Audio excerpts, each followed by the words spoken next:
All right, guys. So for today's talk, I'm going to teach you guys how to take proper readings from the equipment we have in the lab. And the reason that's important is because I want to know that if I look at a piece of lab equipment, or you look at a piece of lab equipment, or anybody else in the world looks at that same piece of lab equipment, we all get the exact same reading off of it. And that's super important in science because I need to know that the findings that I get in my lab would be the same as the findings that you get in your lab, because science has to be reproducible. We have to be able to get the same results using the same techniques all across the world, or else it's not real science. So let's go ahead and get started looking at some of the lab equipment we're going to use this year.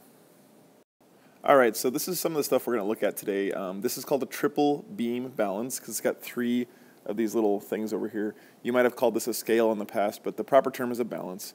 You can see it's called a triple beam balance over there. And they're actually really, really good at measuring the masses of things. Now, of course, we have digital scales these days, so this is not as important as it used to be, but they're still actually pretty good at their job. So we're going to talk about that briefly. Now, the main attraction here today is teaching you guys how to use these graduated cylinders over here, okay?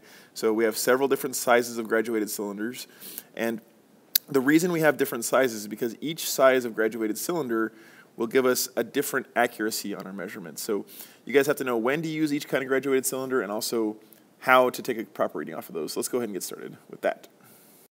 All right, so the first thing you want to do when you look at a triple beam balance is make sure that everything's set to 0. So right now, all three of our little things here are set to 0, and we want to go ahead and double check that the balance is zeroed out. You can see right here that's pretty close. It's right there close to 0. It's a little bit below 0. So if I want to adjust that, I come back over to the other side of the balance, and there's a little knob right here on the end of the balance, and we use that to make sure that the balance is zeroed. You only zero the balance if there's nothing on it. So unlike a digital scale where you can hit the 0 button and remove the mass of like your weigh boat or piece of weigh paper, on a triple beam balance, you never use the knob here to zero out the balance if there's something on it. You only use it to initially zero the balance. So the end of the balance over here, it's pretty close. And if I turn the knob, what I have to do is just kind of turn it and then let go and see if I made it better or worse. And it looks like it's pretty good right there. Okay, so if I want to find the mass of an object, like for example this food coloring, I put the object on the triple beam balance, and then what I do is I first start by adjusting the largest one to see if I need to adjust that one. So I'm going to move the 100-gram weight up to the 100-gram mark, and you can see that the scale, or the balance here, is below the 0, which means that it's too heavy. Okay, so this thing weighs less than 100 grams. So now that I know that it weighs less than 100 grams, I'm going to move this back to 0, then go back here to the back one, the tens place, and move that up to 10, and see if I'm heavier or lighter. So it looks like I'm still lighter than 10 grams. So the balance is too heavy right now. So I'm going to move this 10 back to 0. And now I can start moving this ones place. So I'm going to move it over, and as I move it, I'm keeping an eye on the balance over there. And I want it to just come to the 0 mark.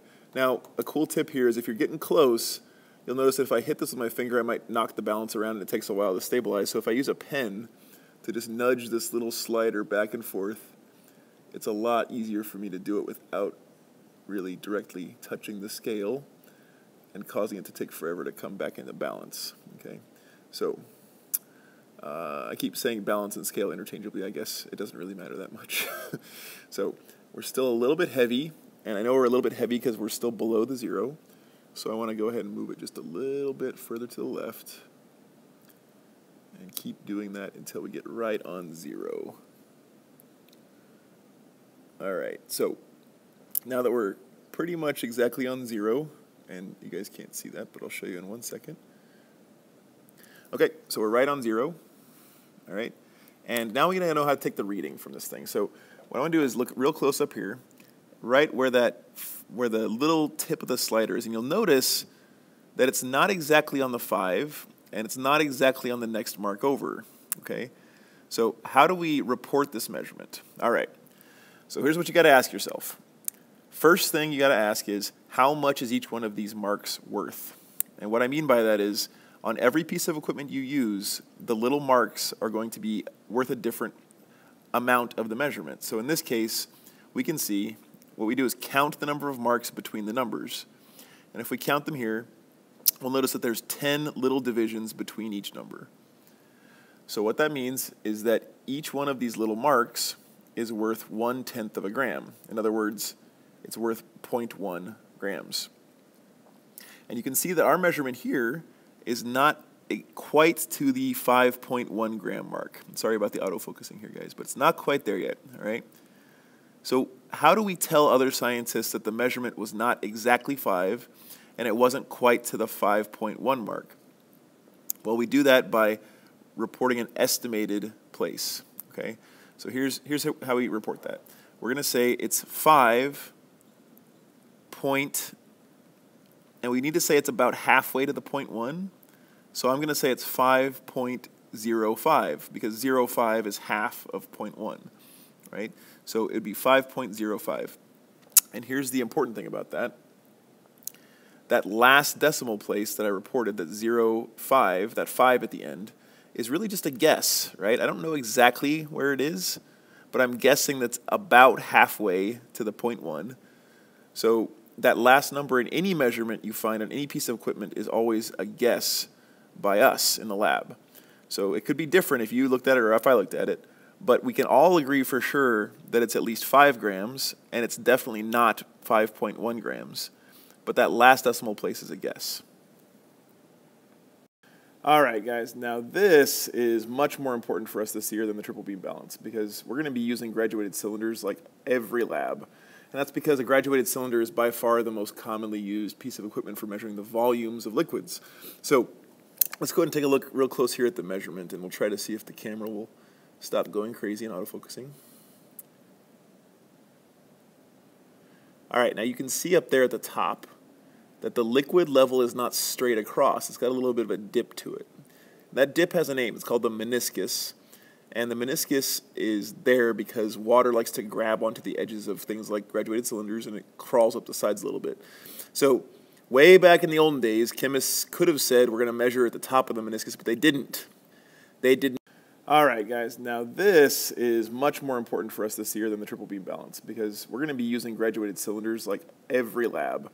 And that's because a graduated cylinder is by far the most commonly used piece of equipment for measuring the volumes of liquids. So let's go ahead and take a look real close here at the measurement, and we'll try to see if the camera will stop going crazy and autofocusing.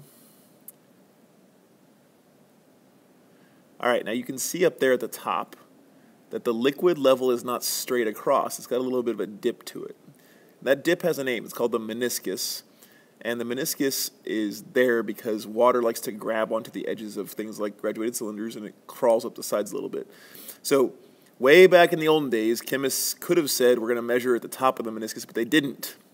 They did not say that. You always take your measurements from the lowest point in the middle of the dip of the meniscus. So it's always the bottom of the meniscus is where you take your readings from on every piece of glassware that you use in the lab. All right, now we want to take a look at this measurement here, and the meniscus is a little bit like thick there, but we want to use the very lowest point. You guys can see that the bottom of that meniscus is just barely peeking out from underneath that white mark right there, okay? So we got to figure out what this measurement should be. And again, we want to know how much is each one of these marks worth on this piece of equipment. So we can see that between each number, like between the 30 and the 40 here, there are, again, 10 marks. But this time, that means that each mark is not worth 0.1, but it's worth 1 milliliter. And we know that because that's 30, and up there is 40. Think about it like a number line, okay? If there's 10 marks between 30 and 40, then each mark has to be worth 1, right? So each one of the marks on this piece of equipment is worth 1 milliliter. So let's go back up here and look at our measurement. We start at the 40, and it goes 1, 2, 3, 4, 5 marks up to that kind of big one in the middle, and then another 1, 2, and then we said that it's just barely peeking out from below that third mark, okay? So it's going to be 45, 6, 7, but it's not quite to the 48, but it's like almost there, okay? So what I would say is it's 47.9, right? Because it's almost to the 48, but it's just barely not there, okay? Now, we can only estimate one decimal, one number, okay? We can't estimate two numbers, so I couldn't say it's like 47.99 or something like that. I can just say that when I looked at the piece of equipment, what I saw is that it's just barely shy of the 48 mark. So I'm going to tell that to other scientists by reporting my measurement as 47.9.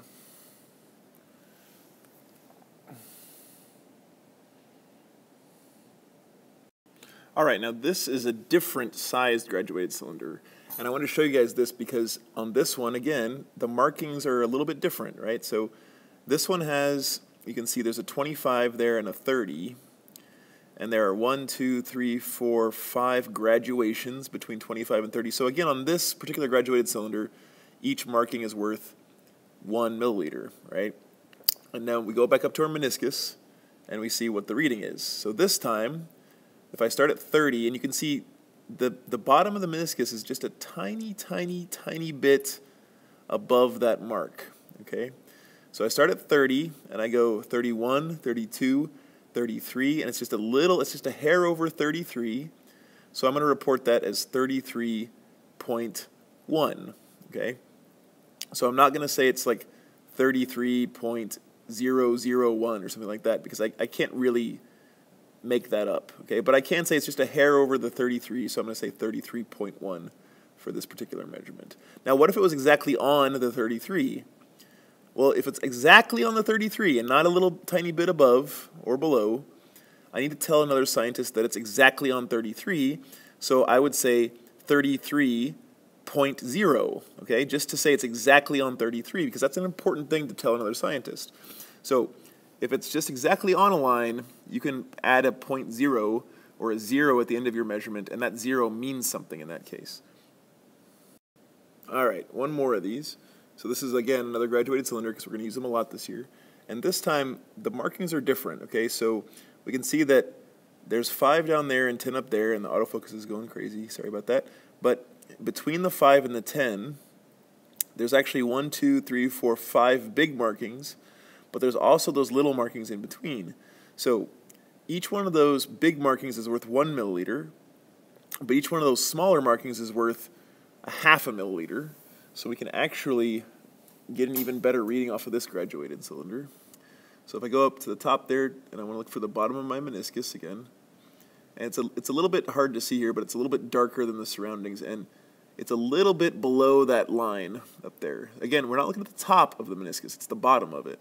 And the meniscus here is a little bit below that top line. So I start at my 10, my measurement here, and then I'm going to say it's 10 and then 11 to that next big mark, 12 to the big mark above that, 13, but it's not quite to the 13, right? So the bottom of the meniscus is below that third big mark.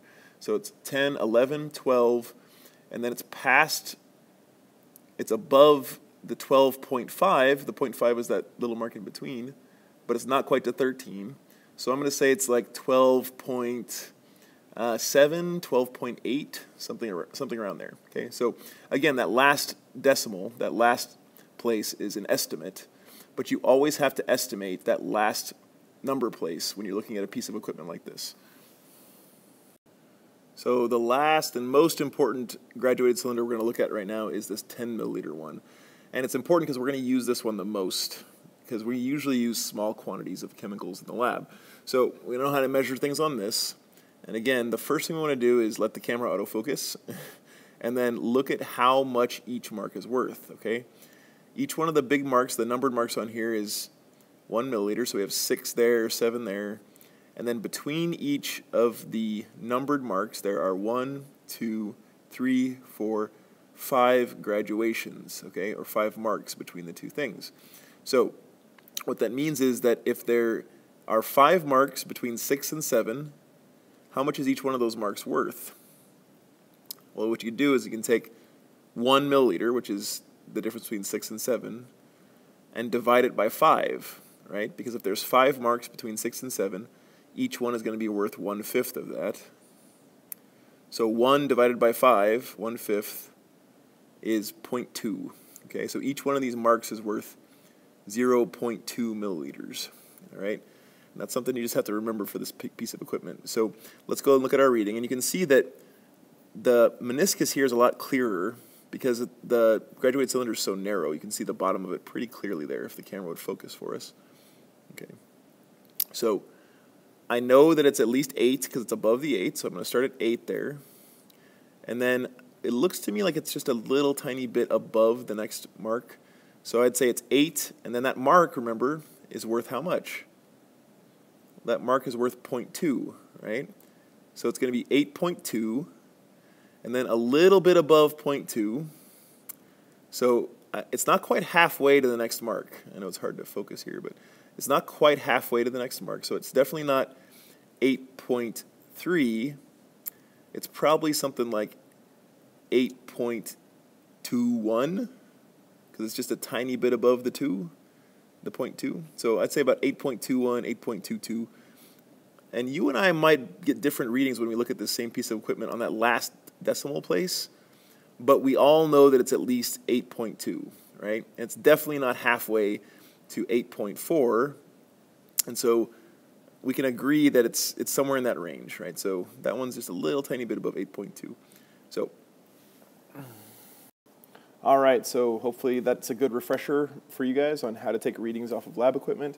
And again, it's important that we're super consistent about that. Everyone has to do it the same way. So if I come to your group while you're doing a lab, I should be able to look at a piece of lab equipment and get the same reading off of it that you did. And the key thing is to figure out how much each mark is worth on the piece of lab equipment you're looking at, and then see how far it is between the marks and estimate how much you have to add to your measurement for that distance between the marks. You always have to estimate 1 digit on your readings on the lab equipment that we use in this lab. So don't forget to do that, right?